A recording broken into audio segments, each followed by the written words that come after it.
Cumprimentamos a todos os nossos caríssimos e amados irmãos, na graça e na paz de nosso Senhor e Salvador Jesus Cristo.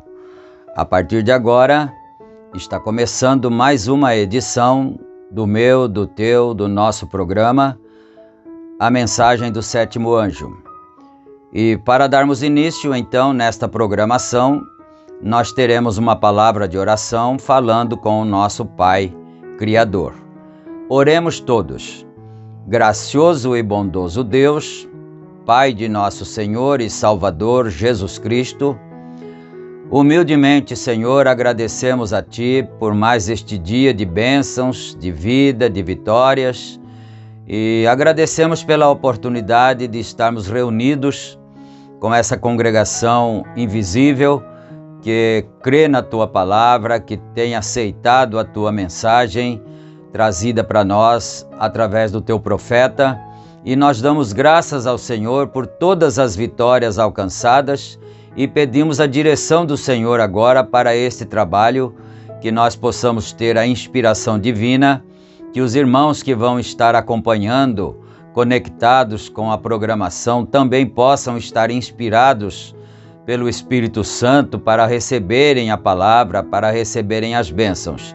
E nós também pedimos perdão por todos os nossos pecados, nossos erros, nossas fraquezas. E é em nome do Senhor Jesus Cristo que nós pedimos tudo isto e agradecemos humildemente, agora e para todo sempre. Amém. Amém. Graças a Deus. Então, nós queremos citar aqui a Escritura, onde vamos ler. Tem irmãos que gostam de acompanhar nas suas Bíblias, não é? Então, nós vamos citar aqui e depois daremos continuidade, então. São João, Evangelho, capítulo 10, versículo 22. Evangelho de João, capítulo 10, versículo 22. E enquanto os irmãos procuram, então, localizam em suas Bíblias, nós gostaríamos de lembrar que esta programação ela é publicada diariamente aqui pelo canal A Mensagem do Sétimo Anjo, todos os dias, naturalmente, né, no horário das 18 horas. E nós pediríamos a todos os irmãos que nos acompanham que não deixem de clicar no gostei, não é? E também, se você não for inscrito neste canal, faça essa gentileza, inscreva-se no canal, porque o YouTube vai impulsionando cada vez mais as publicações, porque entende-se que está havendo aceitação, não é? E nós temos também aí 3 grupos de WhatsApp. Aí na descrição está o número do WhatsApp, e se você desejar fazer parte, ser participante de um dos grupos, é só demonstrar o seu interesse, ou você pode mandar uma mensagem diretamente para o número, ou então você pode deixar também aí nos comentários e nós te adicionaremos como participante de um grupo, não é?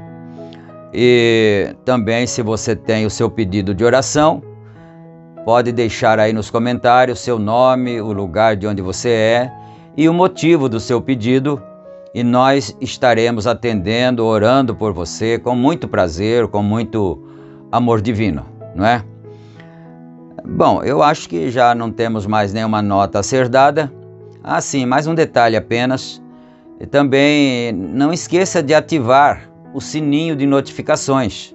E aí você recebe também no seu dispositivo móvel, no seu e-mail, a publicação quando ela é publicada. Muito bem, então, dito isto, nós vamos aqui para a leitura da Sagrada Escritura, conforme já anunciamos, que está registrada em São João capítulo 10, versículo 22. E aqui na minha Bíblia, entre o versículo 21 e o versículo 22, tem um texto, então eu gostaria de ler a partir do texto, né? Está escrito assim: a festa da dedicação. Jesus, interrogado pelos judeus, declara-se o Messias, filho de Deus. Desejam apedrejá-lo e ele retira-se para além do Jordão.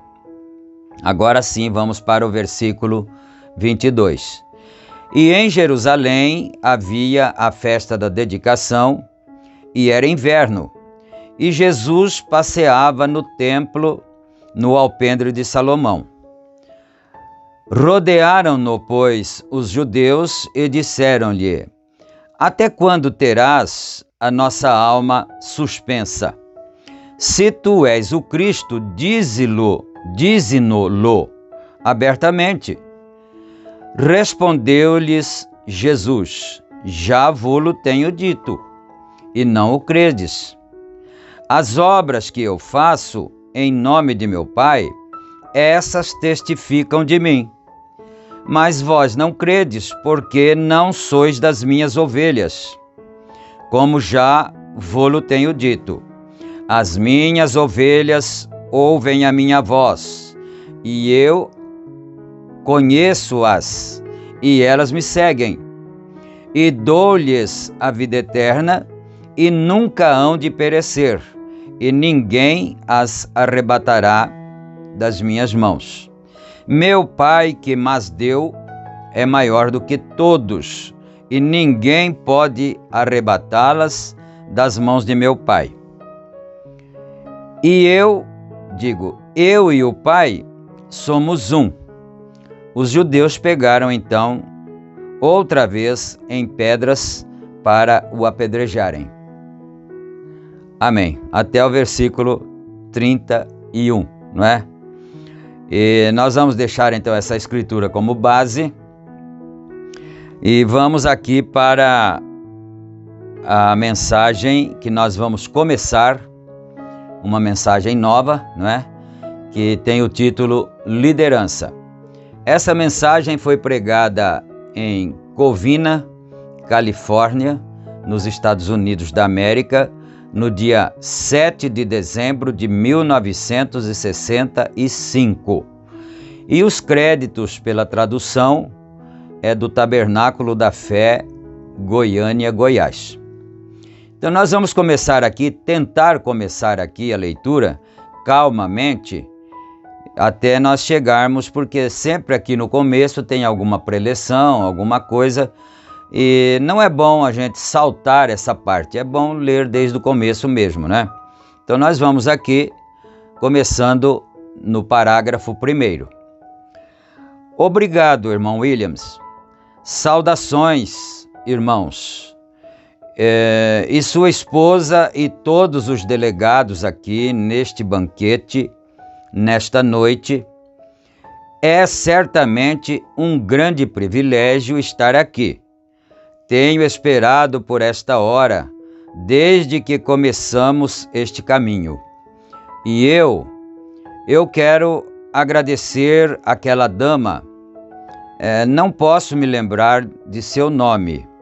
Billy só me disse que eles haviam me dado uma caixa de doces de Natal. E simplesmente trouxe-a para o carro poucos momentos atrás. A irmã, não posso me lembrar de seu nome, ela é daqui, da Califórnia. Aquele foi meu primeiro presente de Natal. Então, eu agradeço por ele. Agora, esta noite Agora, então são 9h10. Agora, porém, penso que são só 8h10 aqui. Então eu tenho uma espécie de um sentimento entre o povo. Estou como que cansado de pregar. Então eu espero. A congregação aplaude. É uma notinha aqui do editor, não é? A congregação aplaude e ele diz, obrigado. Então, algumas pessoas amáveis aqui, eu as agradeço. Porém, estou só um pouquinho cansado. Quase esta noite tenho vindo de tão longe de Shreveport e através do país, vindo por este caminho, noite após noite, e você toma somente uma pequena sacudida. Vocês sabem, é frio e sua garganta se torna rouca. Eu comecei em Shreveport, perdi meu cabelo quando estava alguns anos atrás. E eu tinha um pequeno pedaço que coloquei quando estava pregando no norte do país para me livrar de pegar um resfriado. Eu fui a Shreveport e o esqueci. E eu realmente peguei um resfriado. Os ventos vindos daquela maneira, você realmente não sabe. Foi arrancado acidentalmente e a pele ainda está delicada. Eu penso que ele está dizendo, em uma outra mensagem, parece-nos que ele disse isto, que um barbeiro derramou ácido na cabeça dele, por isso caiu o cabelo. Então a pele deve ter ficado afetada, não é? Por longo tempo. Então é isso que ele está dizendo aqui. E simplesmente com uma pequena transpiração, e eu realmente já o tenho na garganta. Então a pele estava muito fina aqui, né? E aí ele transpirava ao pregar, e o vento frio vinha, batia na pele do couro cabeludo, né? Sem o cabelo, e então logo imediatamente ele já ficava resfriado, né? Já tenho na garganta, tive que cancelar muitas reuniões, então estou só um pouquinho rouco nesta noite.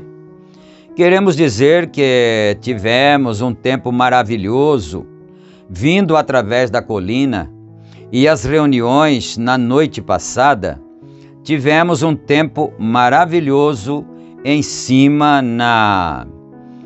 com os irmãos na outra parte. E então tivemos uma grande multidão e um maravilhoso serviço. As pessoas tão reverentes e amáveis. Então isto me faz sentir realmente bem em ser uma parte dos homens de negócios do Evangelho completo. Tem sido... eu tenho uma mensagem, eu sinto de Deus, é um pouco estranha para algumas pessoas, que não posso falar nada, eu simplesmente tenho que ser o que sou. E não quero ser diferente, é simplesmente que estou vivendo em um tempo de mudança. Enquanto você está construindo a parede reta, está tudo bem. Os pedreiros podem ir diretamente à carreira, porém, quando você tem que dobrar a esquina, ali é onde o tempo... E nós estamos construindo uma parede, estamos construindo uma casa, vê você? Então, estas curvas têm que vir. Vieram na era de Martim Lutero, João Wesley, e na era pentecostal, está aqui novamente. Então, é difícil dobrar as esquinas, porém, estou tão agradecido a Deus, não obstante, quão duro tenha sido, as pessoas têm correspondido 100%, então estamos muito agradecidos. Obrigado a cada um de vocês. Eu vou dar uma paradinha aqui, né? Ele está fazendo uma comparação que numa construção, se você está fazendo um muro, é uma coisa, não precisa tanta técnica para construir o muro. É só não deixar ele ser levantado, penso, não é, de um lado ou de outro, e nem fazer curva assim, estica a linha, pronto. Qualquer pedreiro que não seja tão habilidoso consegue fazer um muro. Mas ele está falando da casa, não é? Se é uma parede reta, é mais fácil para o profissional, não é, da mão de obra, assentar os tijolos. Mas quando chega no canto, o problema é o canto. Eu não sei se os irmãos já observaram isso, todos já observaram, alguns com certeza sim, não é? Quando chega num terreno, não tem nada construído e precisa começar a fazer a demarcação para começar a construir a casa. Se o pedreiro não tiver uma certa habilidade, a casa sai de esgueio assim, tipo um losango, né? Ou para cá, então ela tem que estar perfeitamente no esquadro. E depois tem outros problemas, às vezes o terreno também não é esquadrejado, às vezes ele é meio assim, a frente é meio assim, então você tem que saber se você vai alinhar assim e vai deixar a frente, aqui por exemplo é a parte da frente da esquerda, aqui é a parte da frente da direita, por exemplo, né? Para mim aqui, para você seria o contrário. Aqui da parede da casa, aqui dá 4 metros, e às vezes aqui da parede da casa, aqui no final do terreno, às vezes dá 5, porque o terreno não é esquadrejado. Então são detalhes, né? Ele está falando isso porque quando é só na reta é muito mais simples. Mas ele está fazendo uma comparação aqui, que os ministérios de Martinho Lutero foi assim, de Wesley foi assim, os pentecostais também foi assim, né? Então, chega um momento que tem que fazer ali o canto. E o canto tem que haver mais técnica, senão a casa vai sair torta, né? A construção, a casa aqui é a igreja. É a construção da casa de Deus, da igreja, do povo de Deus e assim por diante. Então vamos mais agora aqui um pouco, né? E agora, antes de abrirmos o livro, vamos falar com o autor, se você deseja somente um momento, enquanto inclinamos nossas cabeças. Querido Deus, estamos agradecidos a Ti nesta noite pelo privilégio de conhecer Jesus Cristo, nosso Salvador, Teu Filho, e o perdão de nossos pecados, e saber que Teu sangue é suficiente para cobrir todos os nossos pecados e nossas iniquidades. Eles estão tão apagados e colocados no mar do esquecimento de Deus, e sua noiva se levantará nas bodas de casamento pura, inadulterada, para casar-se com o Filho de Deus. Como te agradecemos por esta inteira suficiência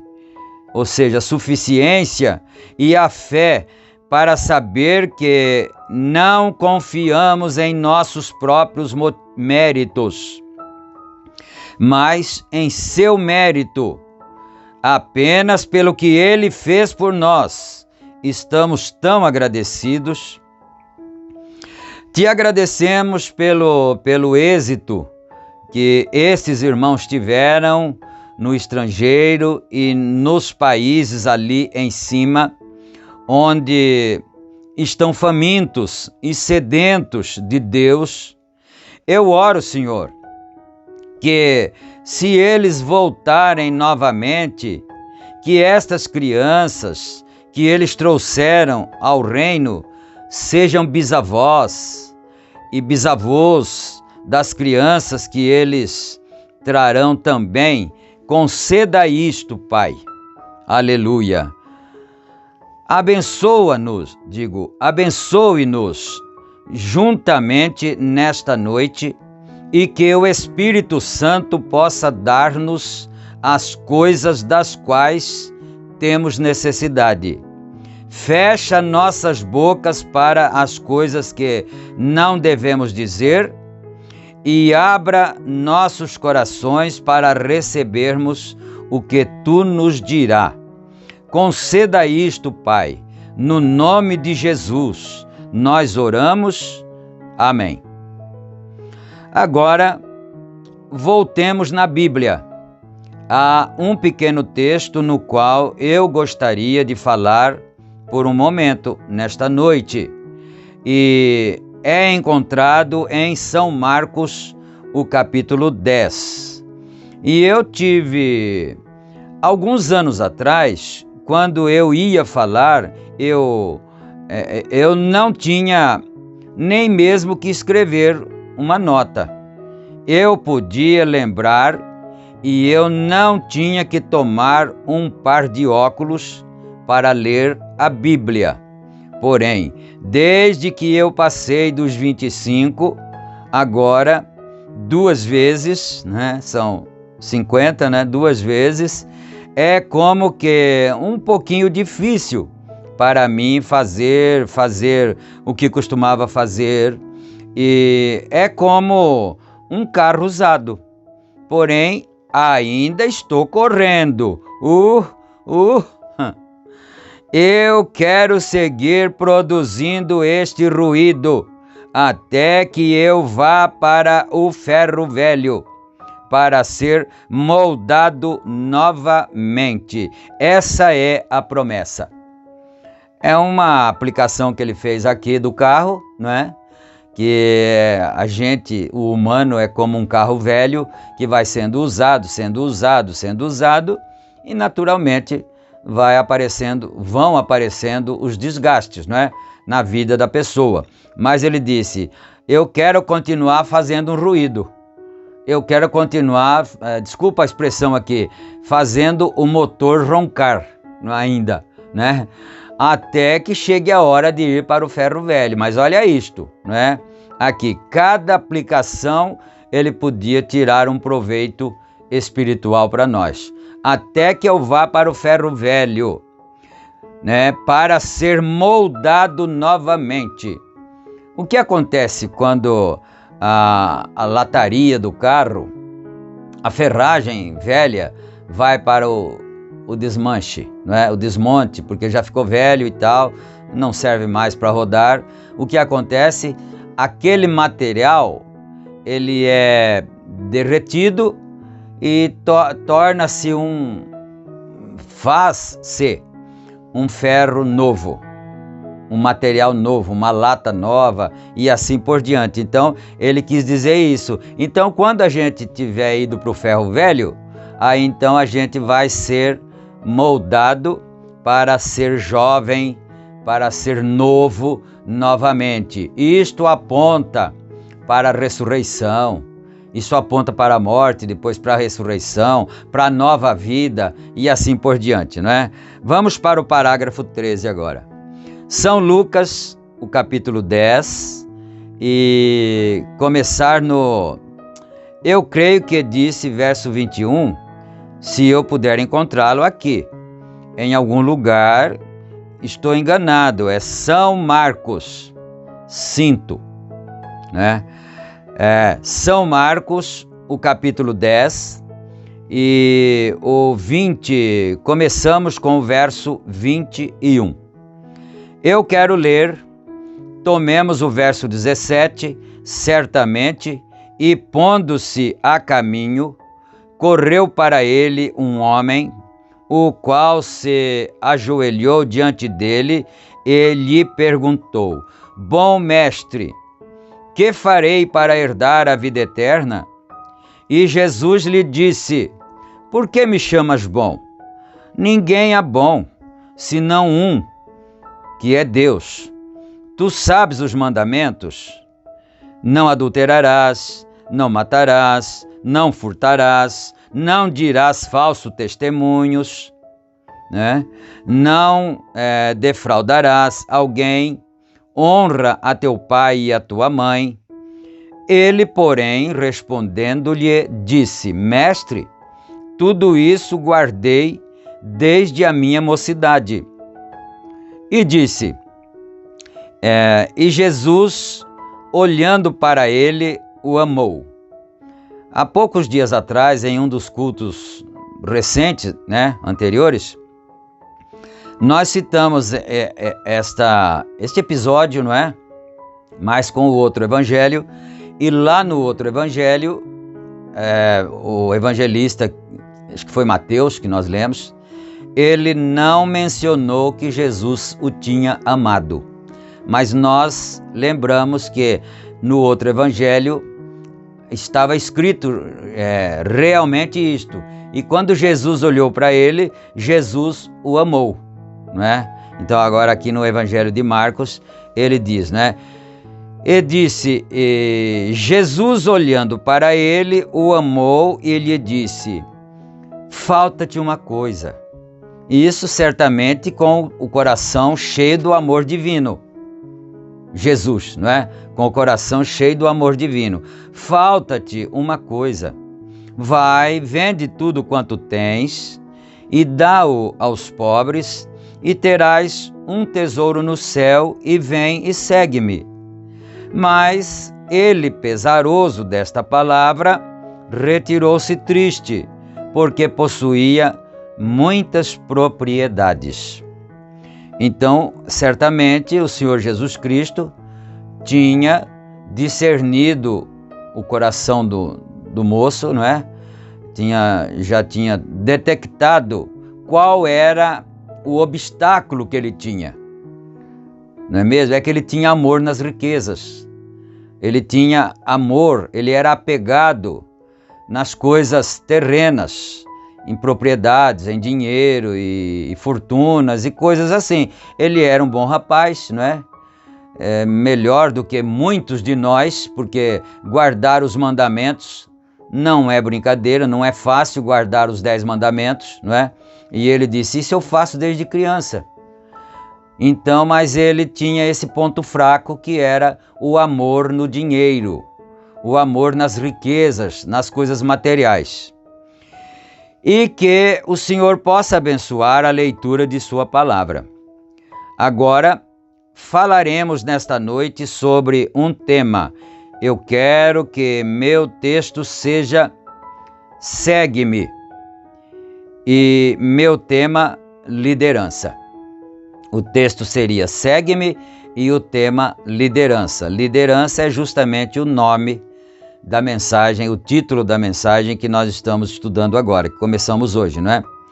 Agora, é estranho, porém pensei que talvez hoje em oração, e tenho estado há tanto tempo e cada noite diretamente na linha da mensagem que o Senhor tem me dado para falar.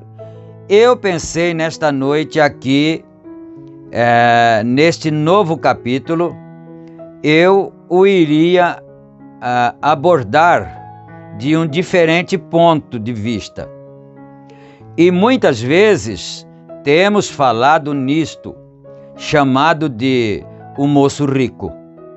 E muitos dos ministros aqui, meus irmãos, sem dúvida, o têm abordado em muitas maneiras diferentes.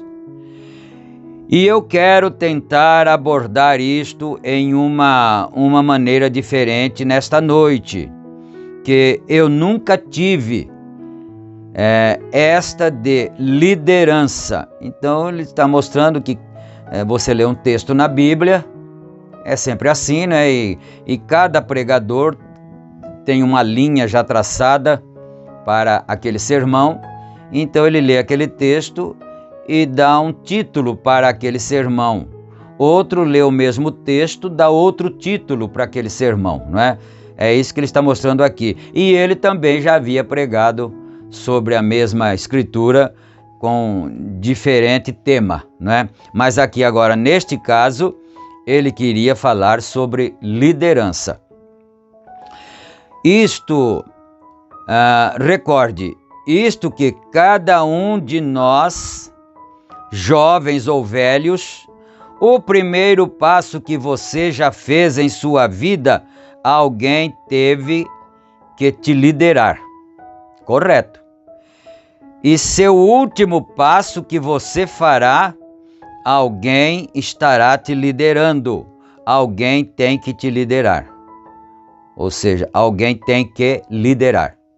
Então, é uma coisa bastante interessante, importante para se pensar. O primeiro passo nosso, nós nascemos bebês, depois começamos a engatinhar, não é? Pelo chão ali, e depois começamos a querer nos levantar em algum móvel, em alguma coisa. Aí a mamãe, ou o papai, ou seja quem for, a vovó, não é? Pega na mãozinha do bebê e fala, vamos, dá pra ganhar papá. Lembra disso?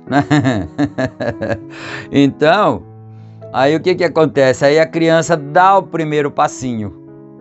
Ele está dizendo isso aqui, o primeiro passo que nós demos, alguém teve que nos liderar. E o último também terá que ser liderado por alguém, não é? Ou seja, para levar no hospital, né? Para fazer uma consulta, ou então para carregar mesmo na urna mortuária, não é?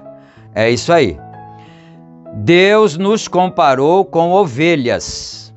E se alguém sabe, criação de ovelhas e a natureza de ovelha, ora, você sabe que uma ovelha não pode achar seu caminho ao redor, ela tem que ser liderada até mesmo no matadouro.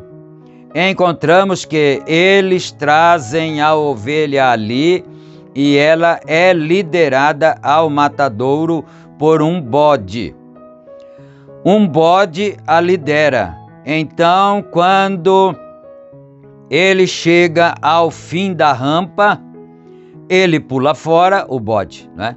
Ele pula fora e a ovelha segue diretamente ao matadouro. Isso aqui é muito terrível, né? Muito tremendo nós pensarmos nisto. A ovelha não tem liderança própria. O profeta também pregou uma mensagem por que tiveram que ser pastores, né? E nós perguntamos por que Deus programou no seu plano de evangelho, no seu plano de salvação, pastores para a igreja. O pastor não é gente também, não é? O pastor é gente e diga-se mais, o pastor não é uma ovelha também? Sim, tem que ser, o pastor também tem que ser uma ovelha, mas há uma diferença entre o rebanho e o pastor que está lá no púlpito pregando. A diferença, em uma mensagem, não sei se aqui ele vai falar isso, não é? O profeta diz, a diferença é a torre aonde ele está, sobre a qual ele está. Ele é uma ovelha igual às outras, mas ele está em cima de uma torre. Essa torre chama-se ministério. Esse pastor está sobre essa função que chama-se ministério, e ele chamou isso de uma torre. Então a torre o deixa mais alto.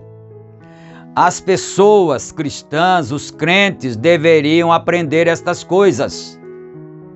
Porque hoje em dia, infelizmente, a igreja não sabe o que significa um pastor.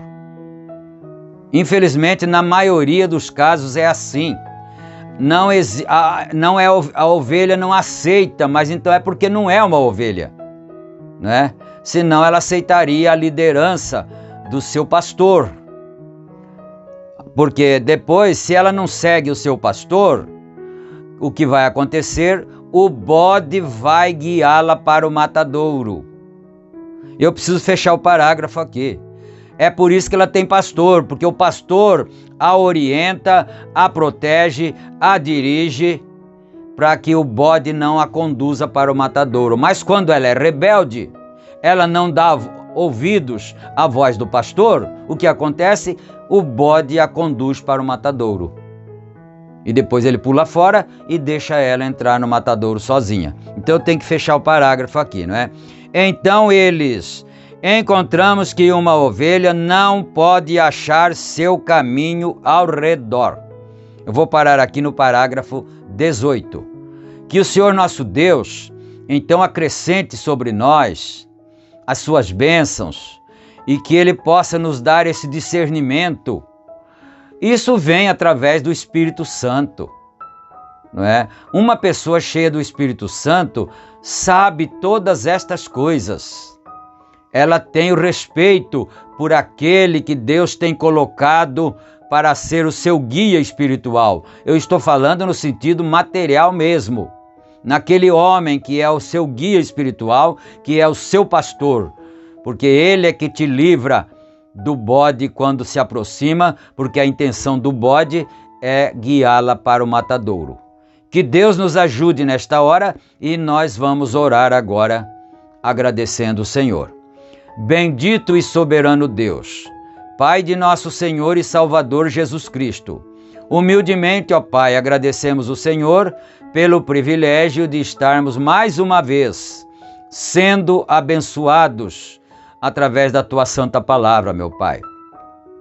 Através dos Teus santos ensinamentos, ajuda cada um de nós, Senhor, a recebermos na nossa alma, a sermos receptíveis, não endurecermos as nossas cervizes. Deus de misericórdia, tenha compaixão de nós e nos ajuda, dando-nos vitória, dando-nos a bênção e a paz. E eu peço a cura divina para os doentes, os que estão hospitalizados, que recebam a visitação de Deus, do Espírito de Deus ali, e os cure. Os que estão em casa também doentes, que sejam curados, sejam abençoados. As famílias sejam ajudadas pelo Senhor, que haja paz nos lares, harmonia entre as famílias e que todos possamos ser abençoados. E é no nome do Senhor Jesus Cristo que nós pedimos tudo isto e nós te agradecemos desde agora e para todo sempre. Amém, amém. Graças a Deus. Então, meus amados, nós chegamos ao final da programação de hoje, mas, se o Senhor permitir, amanhã nós voltaremos com uma nova programação, geralmente no mesmo horário, de 18 horas, e aqui por este mesmo canal. Fiquem todos com Deus, na graça e na paz de nosso Senhor e Salvador Jesus Cristo.